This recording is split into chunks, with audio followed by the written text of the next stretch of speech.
আমি আমার 6 মাসের বাবুর জন্য আলু কুসুম পিউরি আজকে করব। তার জন্য আমি মিনি রাইস কুকারটার মধ্যে পানি দিয়ে দিলাম, তারপরে ডিমটা সিদ্ধ দিলাম এবং তার সাথে আলু কেটে নিয়েছিলাম আগে থেকেই, সেই আলুগুলো আমি স্টিম করতে দিয়ে দিলাম।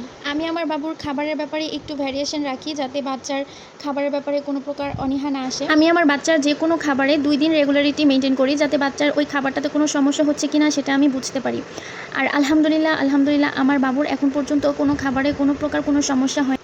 এখন আমি দেখব আলুটা সেদ্ধ হয়েছে কিনা। আলুটা একদম সুন্দর মতো সিদ্ধ হয়েছে। এখন আমি যতটুকু খাওয়াবো বাবুকে ততটুকুই উঠিয়ে নিব আলু, কারণ সবগুলো তো আর আমার বাবু খেতে পারবে না। ডিমটাও তুলে নিব, ডিমটা সুন্দর মতো সিদ্ধ করে নিতে হবে। বাচ্চাকে কখনোই হাফ সিদ্ধ করা ডিম খাওয়াবেন না, ভালো মতো সিদ্ধ করে নেবেন। আর ডিমের কুসুমটা নিয়ে নিলাম, সাদা অংশটা আমি এখনই দিব না, কারণ এখন বাচ্চা এই সাদা অংশটা হজম করতে পারবে না। আমি আরও 2 মাস পর, যখন বাবুর 8 মাস অথবা 9 মাস হবে, তখন আমি সাদা অংশটা দিব। এই তো আমি আলু আর ডিমের কুসুমটা সুন্দরভাবে পিউরি করে নিচ্ছি। আমার একটু ব্রেস্ট মিল্ক পাম্প করা ছিল, সেটা আমি এখানে দিয়ে দিলাম। আমি আমার বাচ্চার খাবারের ব্যাপারে মিল্কটাই রাখার চেষ্টা করি।